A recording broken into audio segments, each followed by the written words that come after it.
Hello students, we are discussing today about dividend theories, in which we will discuss about relevance theories.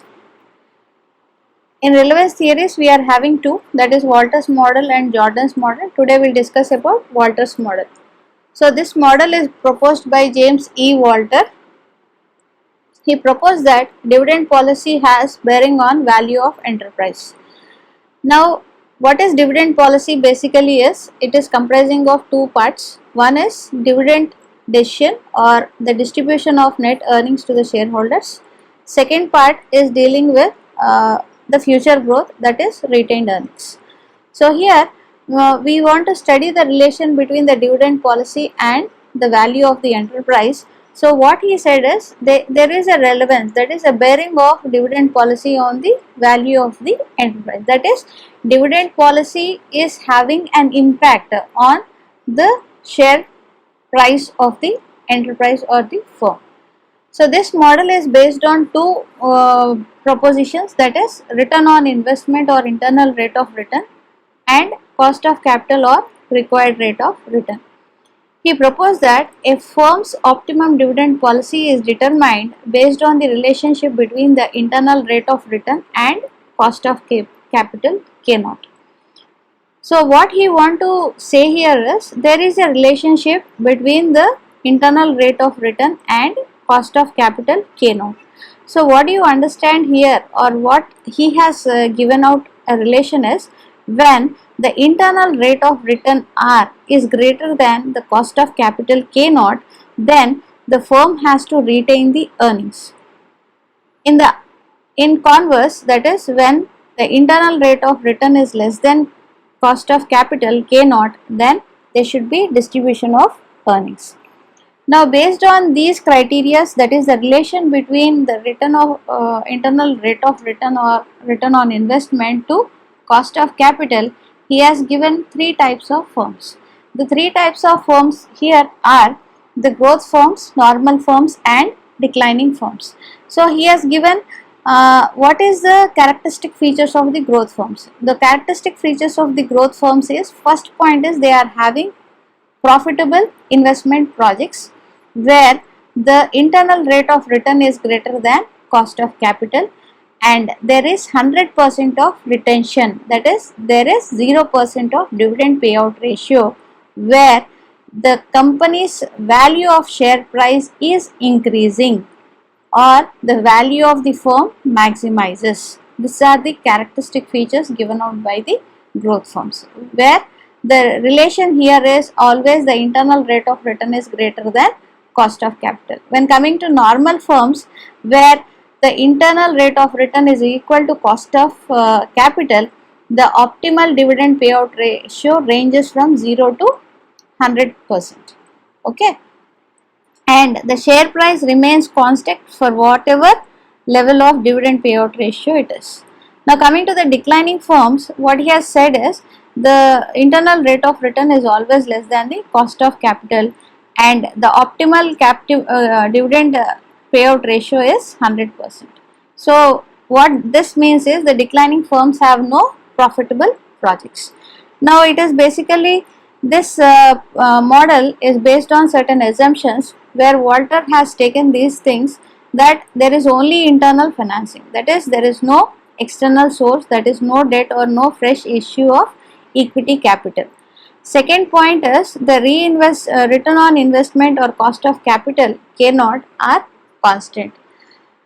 Third assumption is that there is 100% payout or 100% retention, and the earnings per share and dividend per share remain constant forever, and the firm has perpetual life or infinite life. So coming to the limitations of this model, the model is telling that there is no external financing and the cost of rate of return on investment is constant, but in reality R changes, and similarly the cost of capital is also constant, but the firm's risk patterns change, because when there is a change in the pattern or in the capital structure, we see that cost of capital will change. Okay, so these are the limitations. Here in this model we calculate the market price per share where we want to study the relation between the R and K naught. Okay. So here he has proposed that the price or the market price per equity share is nothing but the present value of infinite stream of dividends plus the present value of infinite stream of returns on retained earnings. So let us see one example to understand this particular formula. So here in this example, ABC Company Limited has capital cost or cost of capital rate K naught of 10%. Its earnings per share is 20 rupees. The company declares 10 rupees as dividend. So here you are required to calculate the share price assuming the 20% returns on the investment. Now coming to the formula, to the solution. So here the share price is dividend, that is D plus R by K naught into E minus D divided by K naught. Okay. So here D is dividend, which is rupees 10 given in the problem. R is rate of investment, that is 20%. K naught is cost of capital, that is 10%. Earnings per share is rupees 20. Now when we calculate the market price of the equity share, it will come out to be rupees 300. So where we see that the share price is 300. Okay. Now we will see one more example, so to understand better. So here we have two companies, ABC Limited and XYZ Limited. So they have given certain data over here. Here earnings per share is 10 for, that is both the companies have 10 rupees. Cost of capital is also same, that is 12%. Return on investment is 15%. Dividend per share is varying, that is ABC company is having 8 rupees 8 and XYZ is having 5 rupees. So when we calculate the market price, you see that for ABC company the market price is coming as 87 rupees 50 pice, whereas for XYZ company it is coming as 93 rupees 75 pice. What you see here is both the companies are having the same return on investment and cost of capital, that is R and K naught.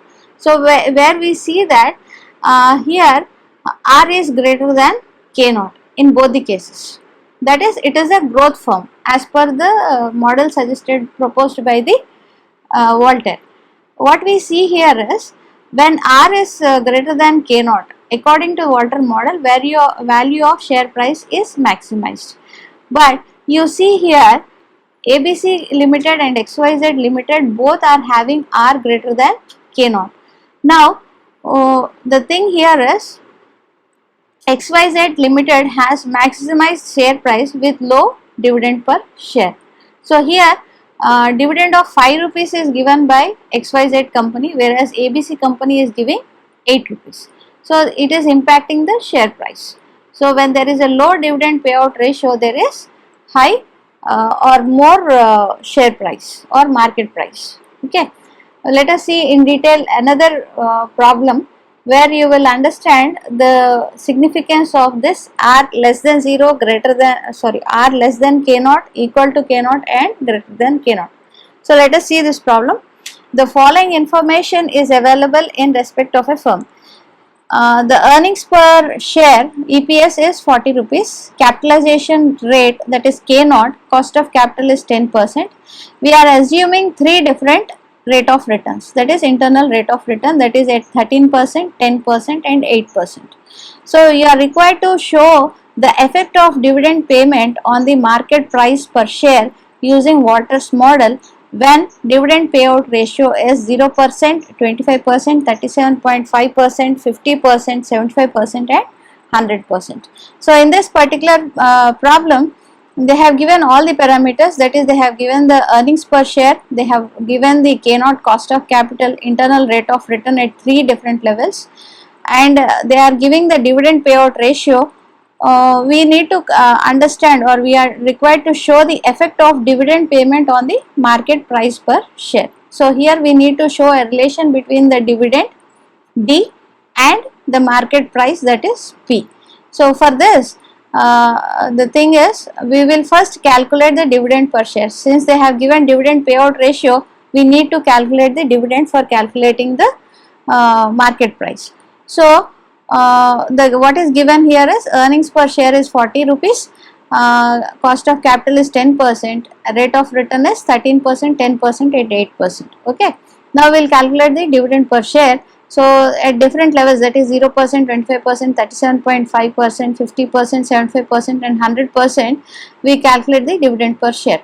So when the dividend payout ratio is 0%, you have 0 dividend that is been given out, that is dividend payout is 0%. Okay, where the retention will be 100%. Got it?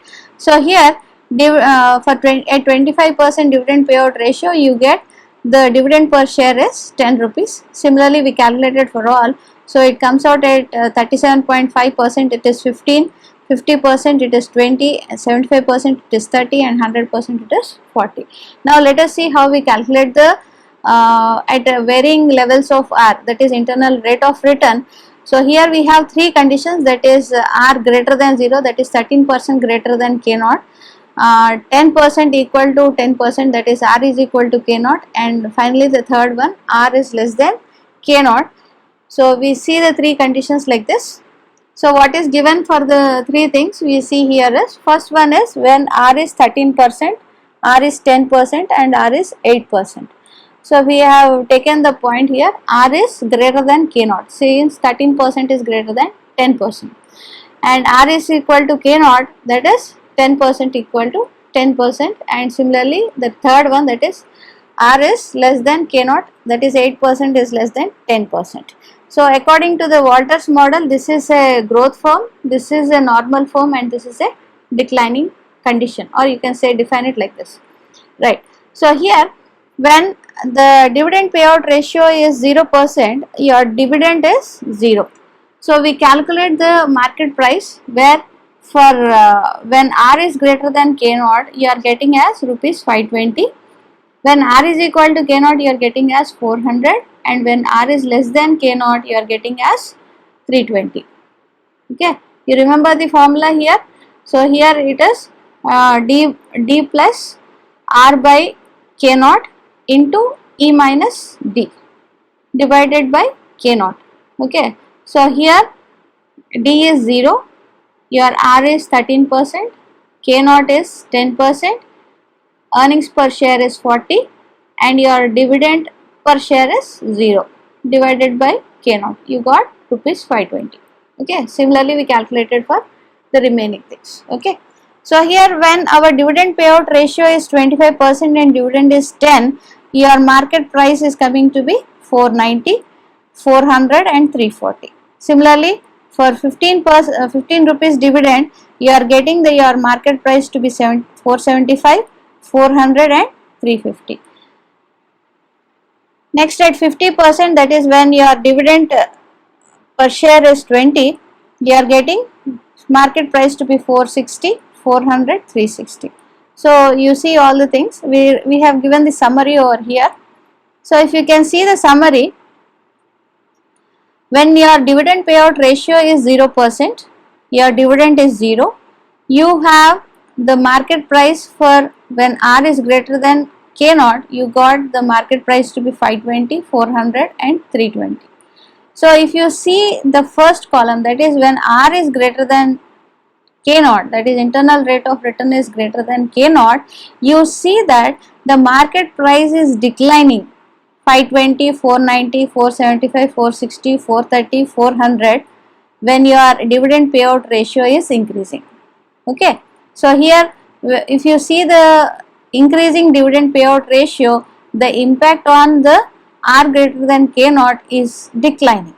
Okay, that is share price is declining as the dividend payout ratio is increasing. This is what we say about the growth forms. Okay, so what is the optimum dividend payout is 0%. That is when your dividend payout ratio is 0%, your share price is the highest, that is 520 rupees. Okay, this is regarding the growth firms. That is why we are telling about 100% of retention in growth firms. Now coming to the second point, when R is equal to K naught, that is internal rate of return is equal to the cost of capital, there is no impact on the share price, because even if your dividend payout ratio is increasing, there is no impact on the share price. So share price is constant with dividend payout ratio increasing. So it is a normal firm. So there is no difference between the dividend earnings, no optimum dividend payout ratio. That's why we have given that 0 to 100% is the range. So you can declare as per your requirement how much you want to give the dividend, because it is not having any impact on the share price or the market price of the firm.